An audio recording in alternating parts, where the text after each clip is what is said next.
And I'm delighted to say, as promised at the top of the show, we're joined now from New Zealand by former New Zealand wicket-keeper and famous and highly popular broadcaster Ian Smith. Ian, thanks so much for your time. We want to talk to you about many things, but we just got news a couple of hours ago. Obviously, we were watching the last day of the first Test match between New Zealand and Sri Lanka. It was a cracker, wasn't it, in Galle? They did lose in the end, but lots of positives for New Zealand at the head of this very busy period of 8 tests in 3 months.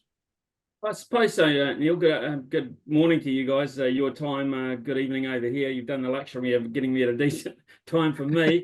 But that's an old man's privilege, I guess. But yeah, hey, look, it was a handy Test match. I'll put it that way. There were some good signs. We never won in Galle. We've been beaten every single time, and this just adds to that row of losses. Good signs, yes. Confirmed that 1 or 2 of our players are quite adept against spin, which we have to be, because not only have we got another Test match on this very same venue, we head to India very shortly for 3 Test matches there, and we all know what those pitches are going to look like. So Williamson and Latham and obviously Rachin Ravindra in the second innings showed that they're very capable of handling that kind of surface. But we have issues. We've discovered, Harmy will be interested to notice that we've discovered a fellow by the name of Will O'Rourke, who will be, I think, a big factor in the series against England coming up. He'll get bouncy bowl well against your South African side that you sent to us just after Christmas. Don't smile, Neil. Don't smile about that. He bowled well against them. But Harmy, he shows signs of the future. He's got all the attributes physically, and he looks like he's got a relatively good technique and temperament too. Yeah, I really enjoyed it. I was going to ask you about him. He got 8 match figures of 8 for 100. He got a 5 for in there as well. And when England go over, it's difficult. I mean, to judge somebody on subcontinent pitches, but I think as a fast bowler, your all-round game is, can you be the best everywhere in the world? And you know what else has Will O'Rourke got in his locker? And I'm talking more from when England come, because obviously we heavily supported the England show here, and England's techniques, their temperaments, the way they play. Last time I came over to New Zealand, Bazball was sort of in its infancy, where it was crash bang wallop. Have New Zealand found somebody to replace the likes of Saudi? And I know Tim will be around a bit, but the likes of Bolt and Wagner. Is this kid the real deal?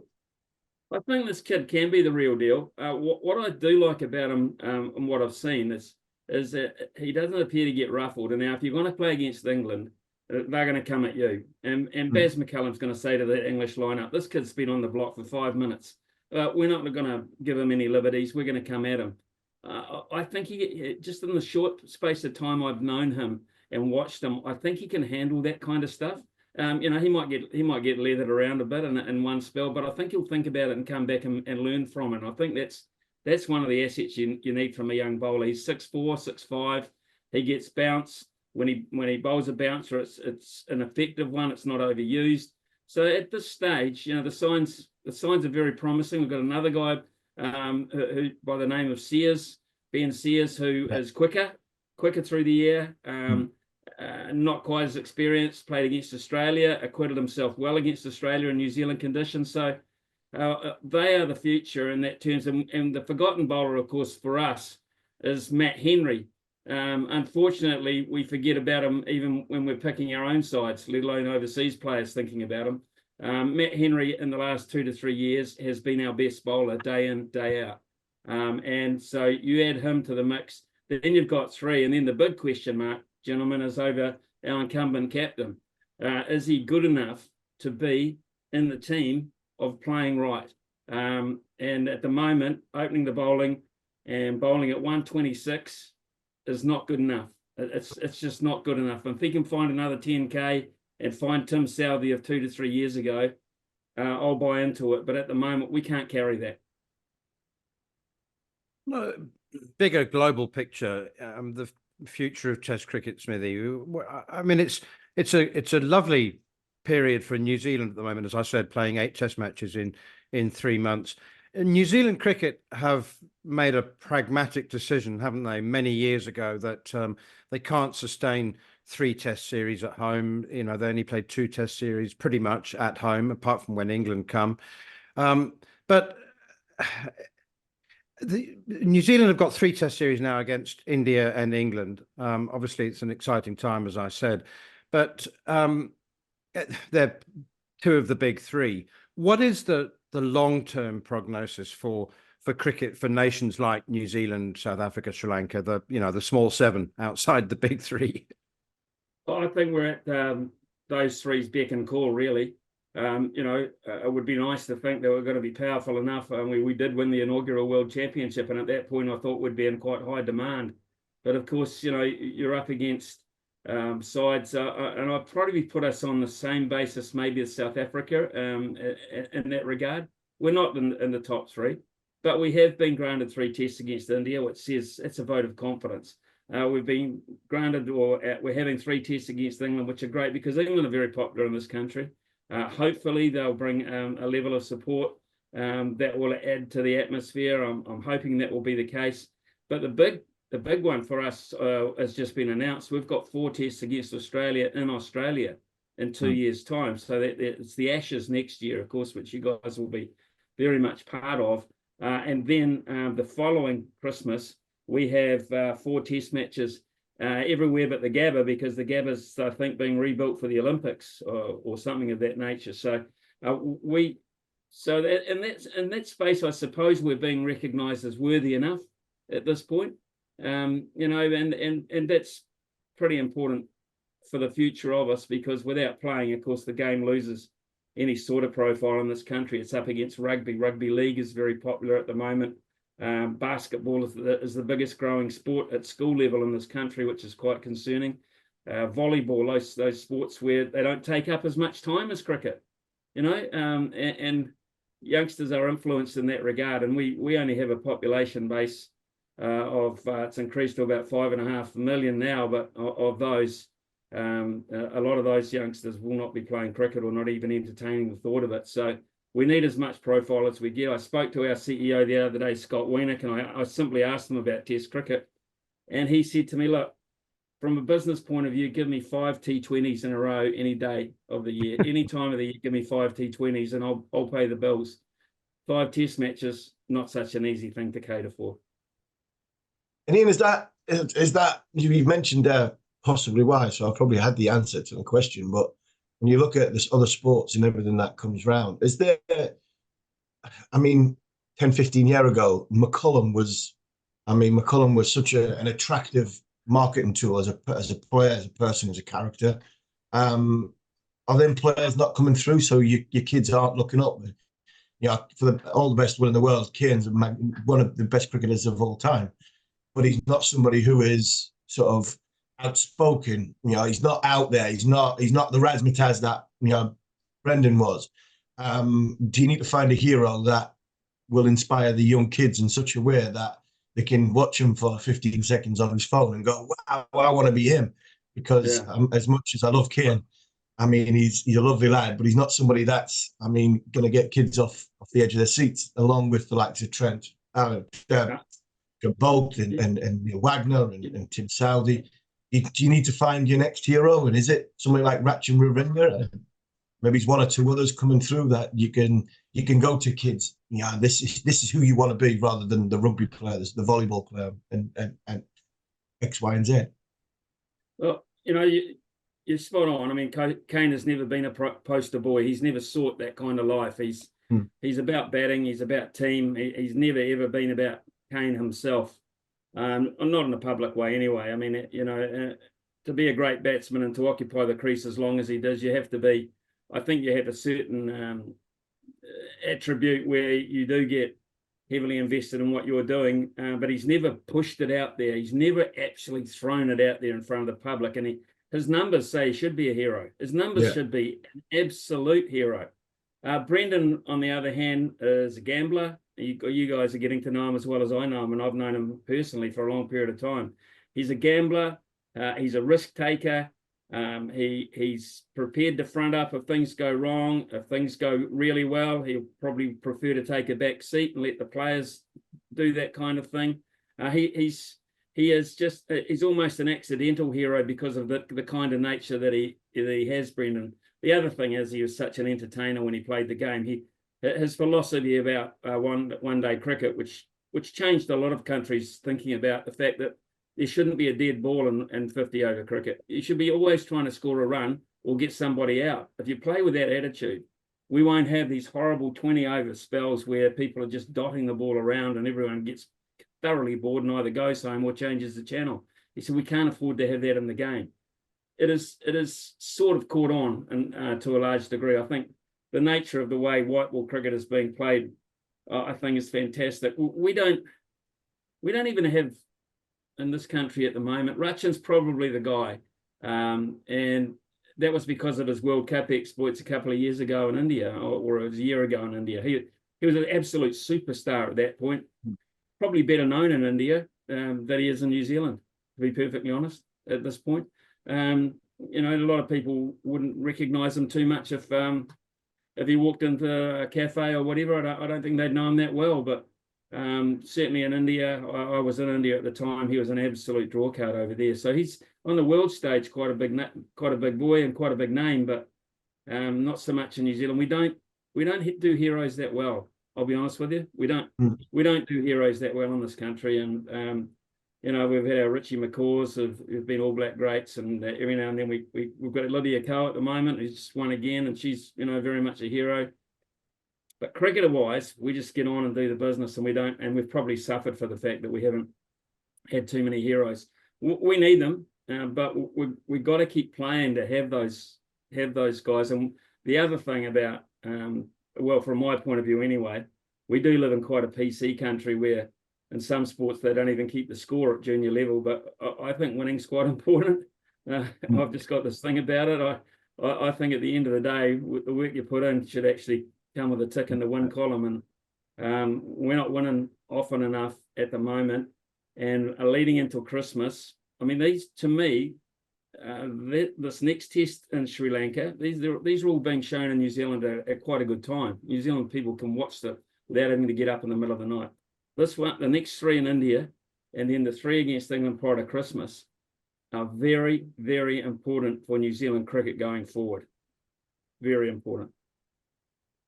Smithy, you're a perfect example of a man who would have probably been more of a hero in cricket if you'd played in another country. And so I grew up with knowing Richie Benaud, my childhood hero, as a broadcaster.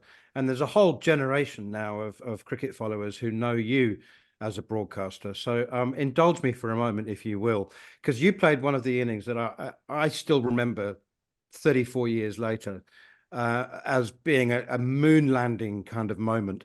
So for those who don't know, who are watching or listening, it was the 3rd Test match against India at Eden Park in 1990. You walked the crease at 130 for 7. You put on 103 with Richard Hadley, of which you scored very few, because Hadley made 87. And then, just as New Zealanders were thinking, well, at least we've saved face, we're respectable now at 234 for 8. You then added 136 with Martin Snedden batting at number 10. You made 173, which remains to this day the 2nd highest score by a number 9 in Test cricket history. 173 from 136 balls. New Zealand from 130, or actually from 80 for 6, finished with 391.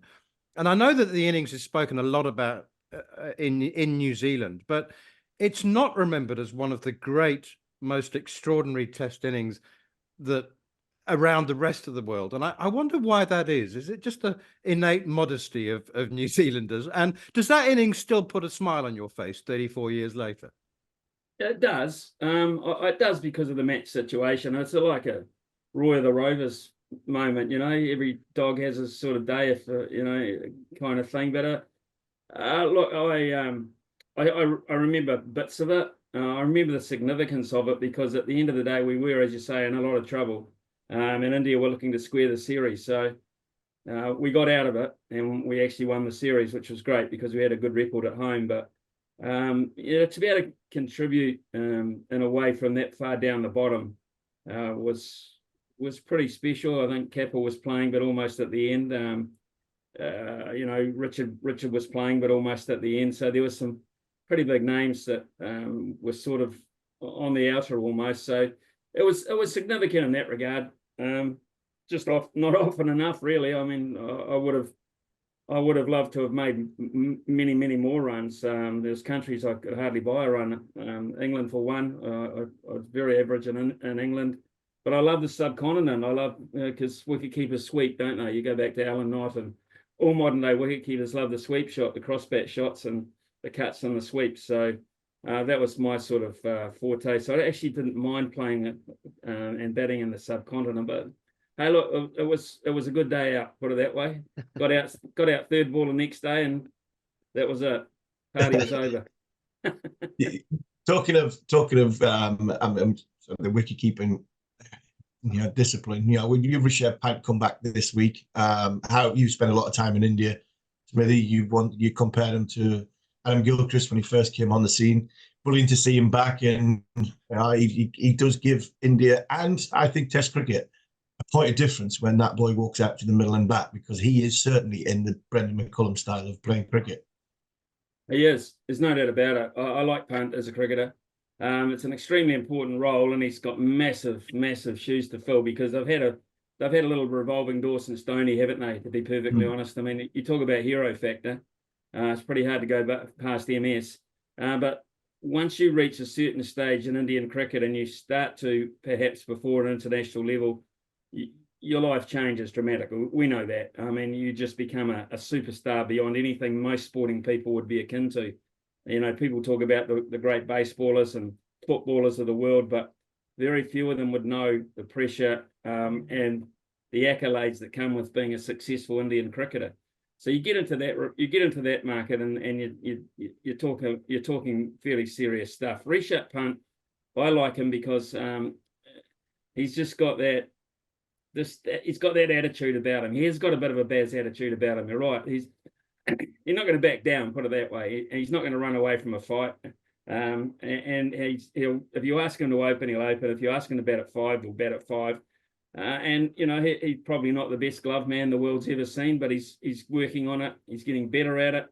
And over there, of course, it's very important that you are efficient, because they spend so much of your day standing up to the stumps. So he's a given to me. He's Gilchrist-like in that regard. He is Gilchrist-like in that regard for me. Yeah, I rate him very, very highly.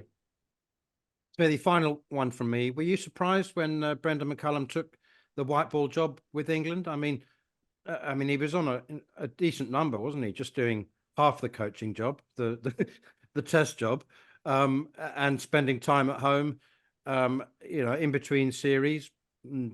Now he's brought the family over to England, and his workload's probably more than doubled. Were you surprised?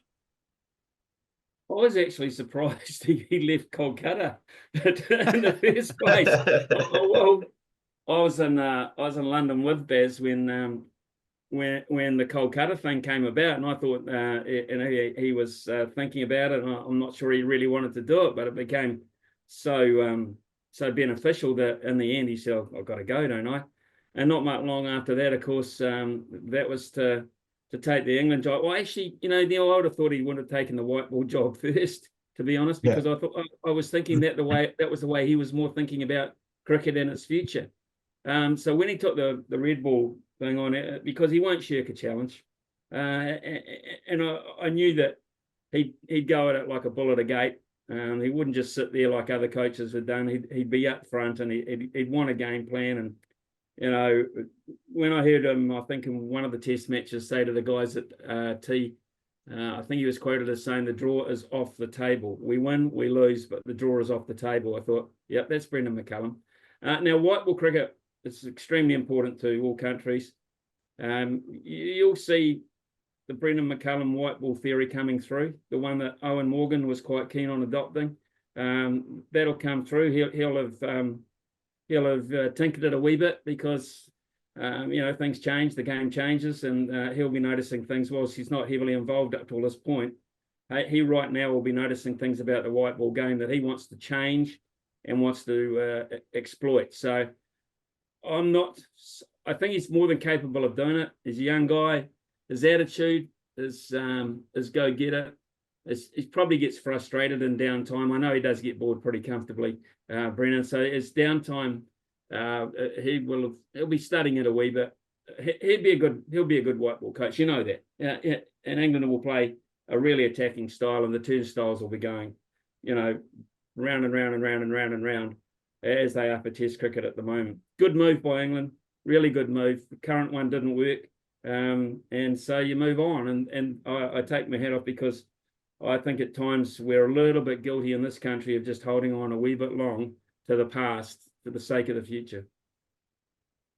Ian Smith, it's been an absolute pleasure. Thank you so much for your time. It's time for a glass of red for you and a coffee for me and Harmy. You do that. Not far away from a red for you, though, Neil. On